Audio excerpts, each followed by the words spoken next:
Hi there, and welcome to Tending the Threshold, an 8-part podcast mini-series. I'm your host, Carmen Spagnola.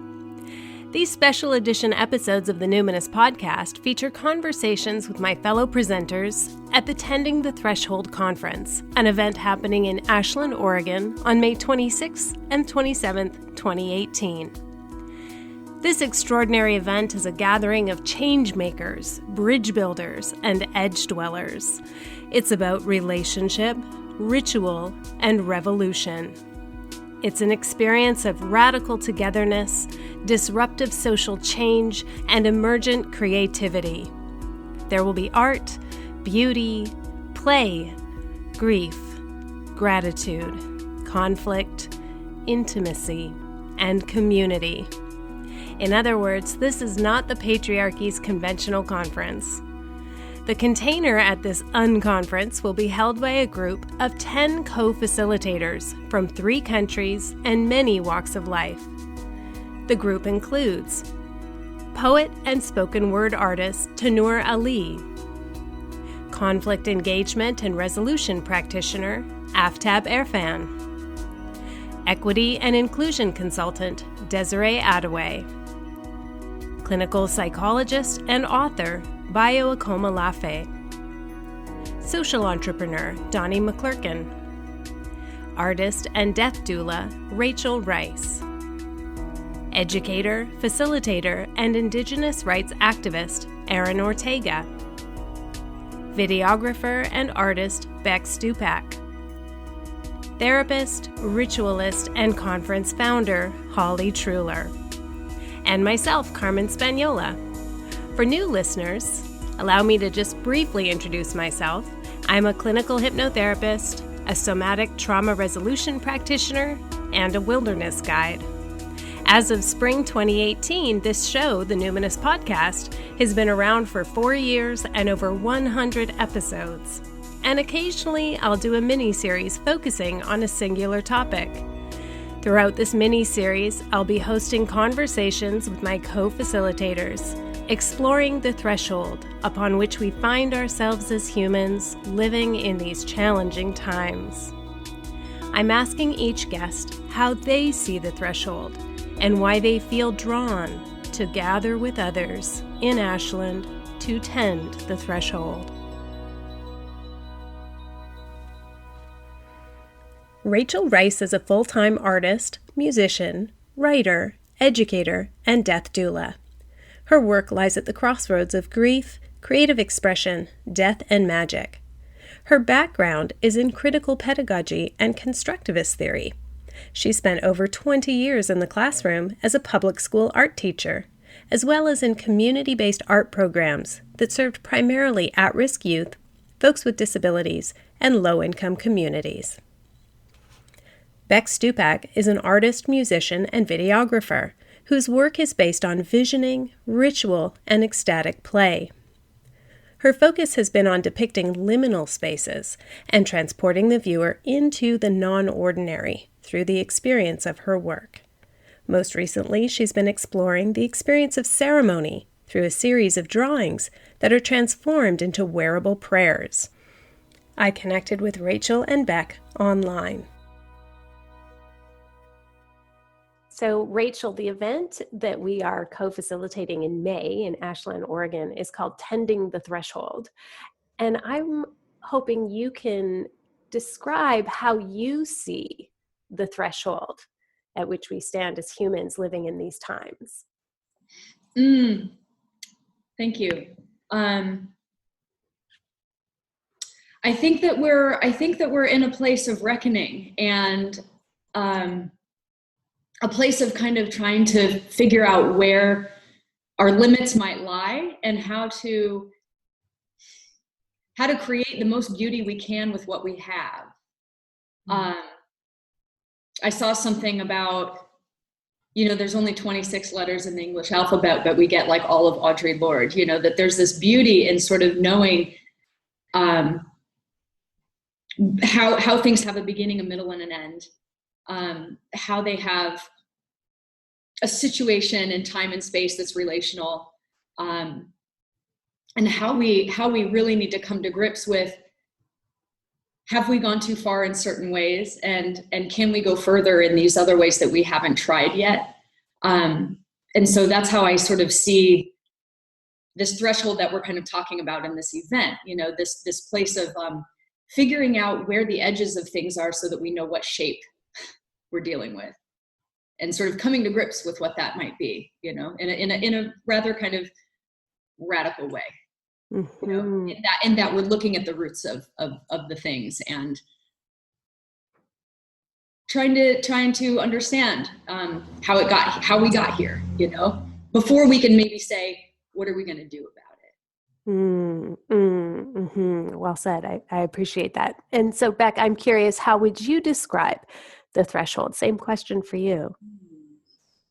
And I think that we are in a unique time right now. I think there's a collective sense of that. My own personal take on it is that it is a time where we are really called to step up and to connect with whatever our healing medicine is in our own personal and unique ways. How do we actually, I think that if you have any sensitivity at all, you are very tuned into this kind of ravenous, like world-consuming energy that seems to have taken a hold of the minds of the people, the kind of state of the planet. And again, if you have any kind of sensitivity, you're searching for, like, how can I help? How can I actually be a part of the solution? How can I live in hope when all of the messaging around me is of hopelessness? And for me personally, I find that it's also like, how do I just kind of get my body into a vibration that is a hopeful one? How do I actually kind of like have my nervous system understand joy when so much of it is triggered with fear? Mm-hmm. So, Can you say that again? A lot of my personal work is geared toward that. It's like, how do I get my nervous system aligned with joy? How do I share that with others in my immediate circle? How do I share that with others beyond my immediate circle? Can you talk a bit about your professional work as an artist, and how would you describe your work with art and music? And I'd say that my art, when I was younger, was really about sort of discovering mystery and alluding to the idea of mystery and of secret energies beyond our kind of immediate perception. And that has now shifted to a place of like, how do I tap into kind of like a divine energy? How do I tap into a spirit that will fulfill me in a way that other people can connect to, so that they can also learn for themselves, how do they connect to a divine energy and to, again, something that will put them in a state of peace, in a state of healing, in a state of power, so that they can then go on to help other people. Very cool. Thank you. Rachael, I'm very curious how you are currently describing your work as an artist, specifically how you're pulling in dying and death and the act and perhaps the art of that. Thank you. I've been saying that I'm trying to create magical, radical artwork for living and dying on a damaged planet. And I think it's kind of aspirational. I don't really know how to do that, how to sort of, use in the visual arts realm anyway, but also the sort of, musical and kind of installation work type stuff. How do we remain faithful to what's at hand, so that we're not doing that thing, of I forget who said it, like Ortega, decorating the slaughterhouse, and so I'm really interested lately in sort of what the art of grown-ups might look like. I see some folks sitting at the big kids table, making art at the big kids table, and I want to sit next to those folks. I'm not claiming to be one, but but I am interested in using a kind of visual communication to talk about more than just personal expression, more than just decorative kinds of approaches, you know, where you sort of make your own kind of sphere sort of beautiful, but it stops there. Well, is there a way to make art where it doesn't just stop there? Where there's somehow, you know, an impact around these other things that we're kind of grappling with as artists. And so my work lately has been about what things need to die. And it turns out a lot of shit needs to die. and not die as in be banished and never dealt with again, but composted and, you know, tilled under, you know, so that we can now maybe have some fruit eventually that will grow from the kind of conditions that we're cultivating as artists that are making the art of grown-ups. You know, there's some soil tending that's going on right now. You know, it's not full summer. So my work is mapped on nature, and I'm in a place where it's going to be blooming, you know, but it's going to take a minute to enter into some community around what that might look like, because one of the things that it needs to look like is that it doesn't happen just in isolation. Right. That's where I'm excited about what we're doing. I want to acknowledge that we're having a special preemptive episode of Kevin, Can You Not in the background behind you, which I... It's okay. That's the bonus. It's so good. And so I'll just give context to the audience that if you follow Rachael on Instagram, hashtag KCUN, it stands for Kevin, Can You Not? And it's Adventures with Rachel's Cat.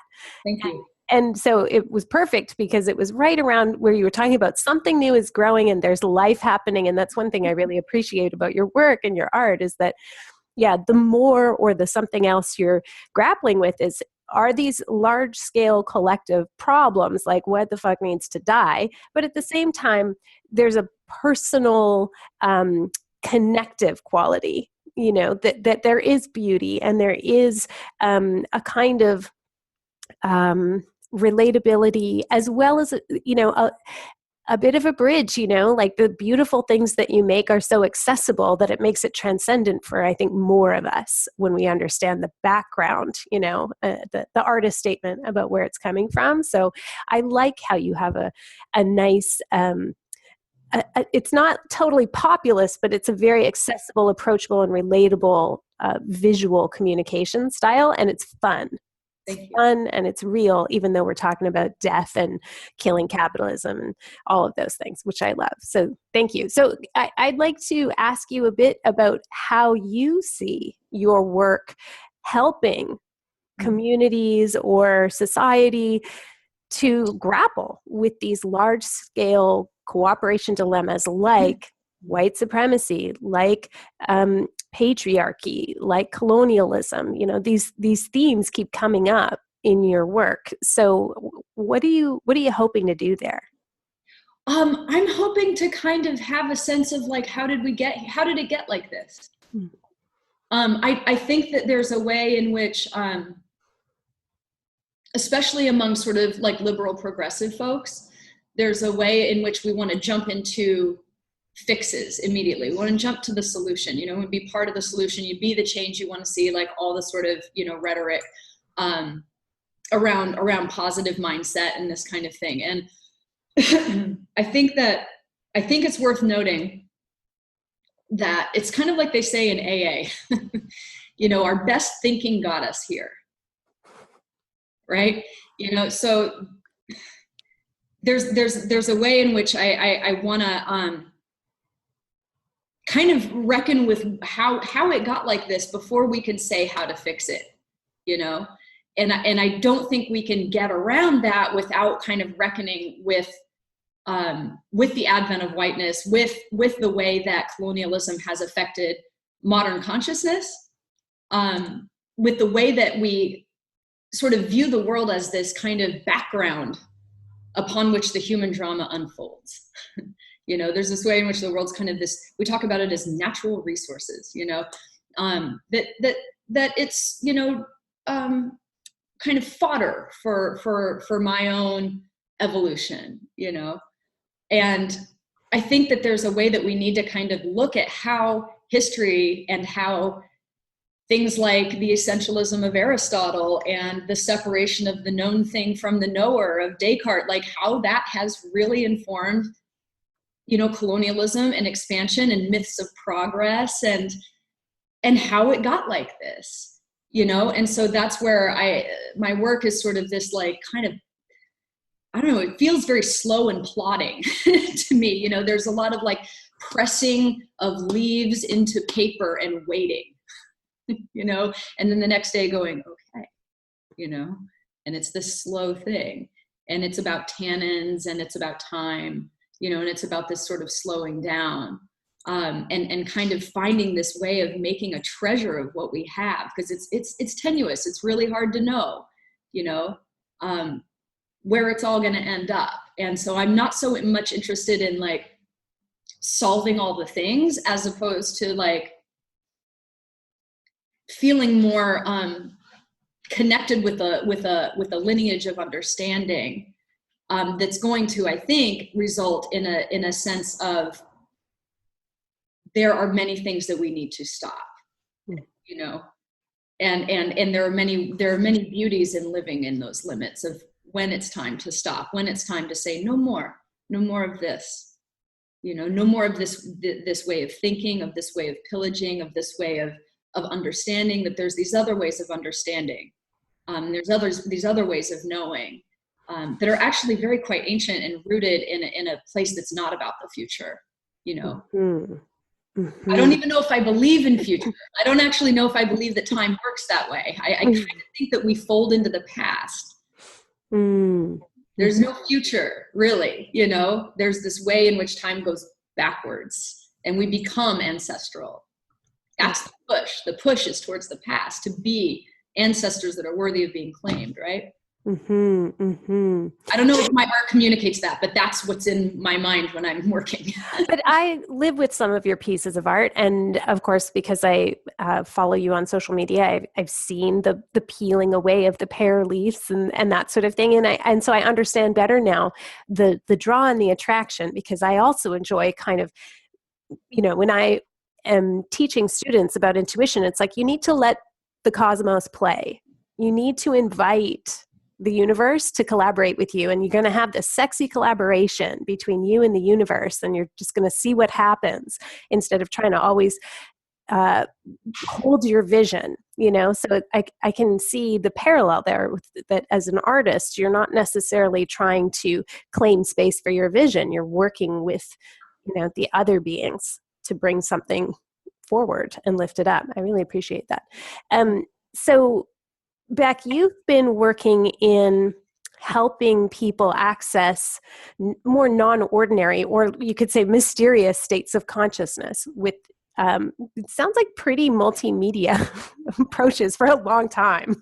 Maybe since we called it multimedia, maybe we don't call it that anymore. It's just art. I don't know much about this, but how do you see your work helping people with these large-scale societal and cooperation dilemmas? What role do you think that plays? And I love what you said about collaborating with the universe. That gave me chills. That absolutely speaks to my heart, and that, you know, I do think that artists have an attunement to things that maybe not everybody are able to pick up. Kind of like energy or ideas or even perceptions of time, like what Rachael was saying. I don't believe that time is linear, and a lot of the learnings that I receive come through sort of like a very flexible understanding of time. A lot of the work that I have been doing in the past few years has been really focused on kind of like relational. It's very, again, also very slow in its own way, and has kind of more of like a sense of like reaching an immediate group. So whoever I'm interacting with, whoever I'm connecting with, Rachael and I have been engaged in conversation leading up to this for days, you know, about this, and really like exploring these ideas and wrestling with the ideas. I think that when you have care to really tune into people and connect with them, that there's actually a meaningful shift in both parties, and that it also communicates a learning to others about how to then carry that into their lives and communicate with others. So in terms of how that plays out in my artwork, that's something where I just kind of take my like natural passion and joy and try to kind of bring that through so that other people are able to connect to it in whatever way is meaningful for them. So in this case, we'll be doing sound work. And really, I've had people who have opened up my connection to sound, and have really just like thrown the doors wide open. I've been a musician all my life, and to kind of undergo a transformation where I'm like, oh, like I'm hearing things I never even thought humans could do. To be able to bring any kind of that to somebody else is really my hope. And it's not, it used to be a little bit more ego driven for me, and now it's not about me. It's not about my expression. It's not about my vision. It's just, how do I facilitate for others? How do I pass along a seed of inspiration to others so that they may then feel it in their own lives, grow it in their own lives, and potentially pass it on to somebody else? Mm-hmm. I'm so excited for that, because when you're saying, having been a musician all those years and the doors being blown open of, the doors of perception, I love that feeling. It feels like falling in love when somebody just like kind of blows your mind, and suddenly there's literally more space for me and my soul to occupy in the world, because I just have this broader perception of what is possible for me to perceive. And it is a little bit of a folding back in on itself of like, whoa, this has always been here, but I've only just realized it, but it's always been here, but this is totally new, and yet it's totally old. So I'm very excited to participate. So I'm curious then, for you personally, why did you feel drawn to participate in this event, Tending the Threshold, when you were invited? And so when Rachael and I first spoke about it, I think that we were both very excited. There have been things that we have been exploring individually, and then recently we've spent a lot of time together. We don't live in the same state, but we had an opportunity to actually physically be together on a number of occasions over the past couple of months. And it's almost been like we've been like workshopping ideas, and then this appeared. And it was almost kind of, it felt like a manifestation of all of the workshopping that we had been doing, and the sort of the dreaming that we had been working on together. So it felt like a natural fit. It was just like yes, like whatever needs to happen in order to make this possible. Let's really try to do it. So, yeah, for me, it felt like such a culmination of all of the things that we've been passionate about. And then when we heard about who the other presenters were, and really the lens through which the whole conference was going to be presented, the yes just got bigger. Wow, that's so cool. So you guys were dreaming it into being. You were already in the sexy collaboration. You were already in the kitchen with the cosmos, and now it's just happening. And Holly came along and was like, "Okay, I'll throw this together." That's fantastic. Literally, like it felt like that. It felt like we were heard. Oh, very much. We were like, someday it's going to be so cool. We're going to like I could see us in the future making this offering collaboratively together. We do this sort of, end of life kind of shamanic approach to death care and all this. And I was like, oh, how's May? Okay, That's so great. So Rachael, now that it's coalescing and it is becoming tangible and material and very emotional, like I get sort of chills and I feel quite touched when I think about the gathering that's happening here with the other co-facilitators. It's like, oh, this is fucking real. I'm going to meet these people who've shaped my work and my life and some of my spiritual experiences, like from afar, and people that I've only met on the internet that I consider like friend of my soul, like Anam Cara, right? This is like pretty exciting. We're going to see each other in real life.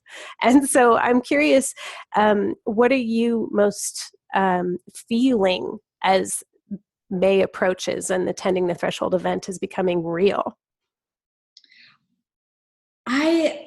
I'm so curious about how our various kinds of, like Bec talked about the lens through which we're, kind of that the conference is sort of approaching, looking at this work through.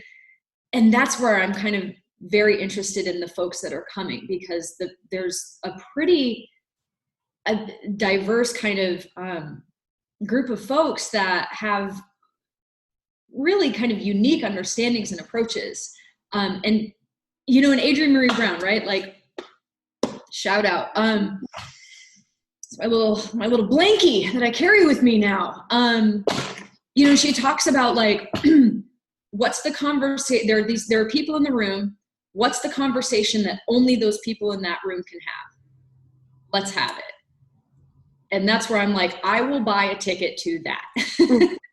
I want to know that conversation that these people are having. That's the one I want to be a part of, or at least be able to listen to and learn from. People like Bayo, Akomolafe, people like Desiree, Adaway, Aftab, like these are giants for me, without being sort of hierarchical or whatever about it, but like, these are teachers of mine. And so to be able to go and be in the physical presence of people that are living into their medicine in these ways that are very clear, and magnetic, and that's really magnetic, and I'm drawn to that. Mm-hmm. Way. So I definitely feel like something has me yanked by the collar and is just, pulling me towards this kind of work of composting and digestion and, talking about things that no one wants to talk about, like death and whiteness and, all this stuff. Mm-hmm. And I don't even know how much choice I have. I feel like I'm just, Yeah. And I what I love too is that none of these facilitators in anything that I've ever seen or read or any videos, none of these presenters ever purport to have a solution.